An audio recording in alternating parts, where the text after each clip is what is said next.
You are watching All India Transport TV.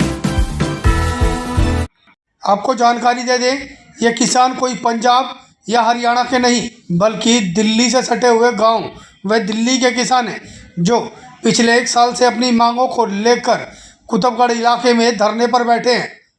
Qutubgarh के आसपास लगने वाले हरियाणा के गांव व दिल्ली के गांव में हाई टेंशन वायर बिछाई जा रही है, जिसमें बड़े बड़े खंभे लगाए जा रहे हैं, लेकिन उन ज़मीनों का मुआवजा किसानों को नहीं दिया जा रहा, जिसको लेकर किसान पिछले 1 साल से अपनी मांगों को लेकर धरने पर बैठे हैं और हाई टेंशन वायर के काम को भी बंद करा रखा है। बाकी इलाकों में वो काम बखूबी चल रहा है, लेकिन किसानों की मांग है कि उस ज़मीन में जिस जगह पर हाई टेंशन वायर के खंभे लगाए जा रहे हैं वह ज़मीन पूरी बेकार हो जाती है, जिसको लेकर वह उच्च मुआवजे की मांग कर रहे हैं, वरना वो काम नहीं होने देंगे। उसी को लेकर आगामी 13 तारीख को किसान इकट्ठा होंगे और ओचंदी बॉर्डर से राजघाट तक पैदल मार्च करेंगे, जिसको लेकर वे डीएम कार्यालय अलीपुर पहुंचे और डीएम को ज्ञापन सौंपा। जानकारी के मुताबिक हजारों की तादाद में किसान आगामी 13 तारीख को पैदल मार्च करेंगे। लोचब भारतीय किसान कामगार अधिकार मोर्चा का अध्यक्ष हूँ मैं। आपके सभी दर्शकों को भी राम राम। आज आप डीएम कार्यालय में आए थे जी, क्या हुआ आपकी बैठक के दौरान? डीएम कार्यालय में हम आए थे। जुलाई में एक पॉलिसी आई थी, हमें जब धरना स्टार्ट किया तो उस टाइम पे दिल्ली के अंदर कोई भी कंपनसेशन इसके अंदर नहीं दिया जाता था, खाली फसल उजाड़ा था। अब इन्होंने एक पॉलिसी बनाई, उस पॉलिसी पे हमें जुलाई से एतराज़ है। जुलाई से हम उसके खिलाफ आंदोलन में बैठे हुए हैं। वो अप्रैल में ड्राफ्टिंग हुई उसकी, लेकिन इलेक्शन के कारण वो फिर जुलाई में आई। उस टाइम पे उसकी घोषणा नहीं हो सकती थी। जुलाई में जब पॉलिसी आई तो पॉलिसी का विरोध हमने जंतर मंतर से भी कर दिया। हमने अपने लगातार हम आंदोलन में बैठे हुए हैं। अब उसी पॉलिसी पे तो किसान सहमति करेगा नहीं, क्योंकि उसमें हमारे नुकसान की पूरी भरपाई नहीं हो रही है। हम जो प्रोजेक्ट जो रुका हुआ है वो नेशनल इंटरेस्ट का है। किसान कोई इसका विरोधी नहीं है कि हमें विकास रोकना है, ना हमें प्रोजेक्ट रोकना। किसान प्रोजेक्ट इसलिए रोक के बैठा है कि उसको अपना पूरा नुकसान की भरपाई चाहिए। हम नुकसान की भरपाई मांग रहे हैं बस, और नुकसान की भरपाई जब तक पूरी होगी जब तक काम नहीं होने देंगे। तो प्रशासन से सौहार्दपूर्ण बात हुई है, डीसीपी साहब भी थे, तो हमने कहा कि भाई इसको सरकार तक पहुंचाया जाए, सरकार से हमारी बातचीत कराई जाए, क्योंकि ये जो मुद्दा है ये टेबल पे बैठ के सोल्व होना और गवर्नमेंट ने करना है।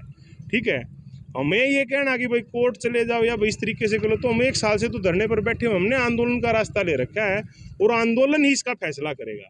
हम बातचीत के लिए तैयार हैं। 1 कदम अगर सरकार बढ़ाएगी हम 2 कदम बढ़ाएंगे, लेकिन अभी तक उस पर कोई सुनवाई नहीं। हमें ये कोई नहीं मिला कि भाई आप अपनी कम्युनिटी में बात करो, और जो है हम भी आगे मतलब प्रशासन अगर बात करे तो हम उसके लिए रेडी हैं। बातचीत के माध्यम से जो ये मामला हल होना चाहिए। नहीं हो रहा अगर बातचीत से, तो हम 1 साल हमें 13 नवंबर को अपनी खेतों की रखवाली करते हुए हो गया। खेतों में हमने सर्दी भी देखी, अब की बार तो बड़ी भीषण गर्मी थी, उसमें भी हम अपने खेत में बैठे रहे, और अब बरसात भी चली गई, अब दोबारा सर्दी आने वाली है। तो किसान तो अपनी ज़मीन की रखवाली कर रहा है धरना लगाकर। अब इसमें अगली जो कार्रवाई है, 1 साल हमें शांतिपूर्वक बैठे हुए हो गया, अब भी हम एक शांतिपूर्वक मार्च सरकार को जगाने के लिए जो है हम राजघाट तक पैदल मार्च करेंगे 13 तारीख को, जो हमें 1 साल हो जाएगा। कहाँ से पैदल मार्च शुरू किया जाएगा? ये ओचंदी बॉर्डर धरना स्थल से चलेगा और राजघाट तक जाएगा, और हरियाणा के जितने भी किसान हैं वो अपने अपने गाँव से पहले दिन चल पड़ेंगे। कितनी संख्या होगी? उसमें हमने लिमिटेड की है संख्या को हम 1000 तक रखेंगे। 1000 का हमने डीसीपी साहब को ही बता दिया और डीसी साहब को ही बता दिया। ये एक चेतावनी के रूप में हम जाएंगे दिल्ली के अंदर। अगर हमारी बात नहीं मानी गई फिर हम मोबिलाइज करेंगे भीड़ को, फिर हम सारी भीड़ को जो है दिल्ली की तरफ राजघाट की तरफ कूच करेंगे और वहाँ धरना लगा कर बैठे। ट्रैक्टर ट्रॉली जाएगी? नहीं, बिल्कुल ट्रैक्टर ट्रॉली कोई नहीं जाएगा। हम सभी पैदल मार्च पे जाएंगे और अपना शांतिपूर्वक जाएंगे। मास्टर महेंद्र सिंह राणा, गांव मुंगेश्वर। 13 नवंबर 2023 से एसटी लाइन के मुआवजा न मिलने के कारण हम धरने पर वहाँ किसान बैठे। जैसे अध्यक्ष सतेंद्र भाई ने बताया है कि गर्मी सर्दी सब किसानों के सर पे से उतरी है, लेकिन हमारी कोई सुनाई नहीं हुई। पॉलिसी लाए हैं, उससे किसान को कोई फ़ायदा नहीं। आप ये देखिए, मैंने डीएम साहब की मीटिंग में भी ये कहा है कि जिस खेत में पोल खड़ा हो जाएगा और तार ऊपर से चले जाएंगे, वहाँ कोई भी प्रोजेक्ट नहीं लगा सकते, न रिहाइश कर सकते, न पोल्ट्री फार्म खोल सकते, कुछ नहीं कर सकते। उस ज़मीन की वैल्यू जीरो हो जाएगी। तो जिसके पास मान लिया 1 एकड़ है मेरे पास, और उस 1 एकड़ में पोल भी खड़ा हो गया और लाइन चली गई, तो मैं तो रोड पर आ गया, मेरे बच्चे क्या खाएंगे? हमारा तो सरकार से और प्रशासन से यही हम अब बात रिक्वेस्ट करके आए हैं, कह के आए हैं, अजी किसानों की बात ये मांग जायज़ है, और किसान को क्यों आप पीसने लग रहे हो? आज तक सुनाई नहीं हुई।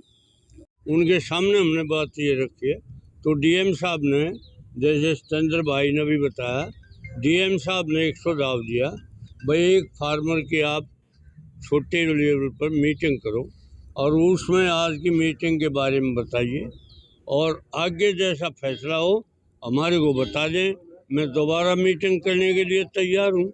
और अगर फार्मर ने यही फैसला किया कि भाई हम तो राजघाट जाएंगे, पैदल मार्च करेंगे, तो 13 मार्च को औतंदी बॉर्डर से पैदल मार्च करके और राजघाट किसान पहुंचेंगे, और उसके बाद भी किसानों की सुनवाई जायज़ मांग नहीं मानी गई, तो कई हज़ार किसान 13 तारीख के बाद फैसला लेंगे, मीटिंग में बैठ के कई हज़ार किसान फिर पैदल मार्च करके और राजघाट पर भी हम अनशन पर बैठ जाएंगे।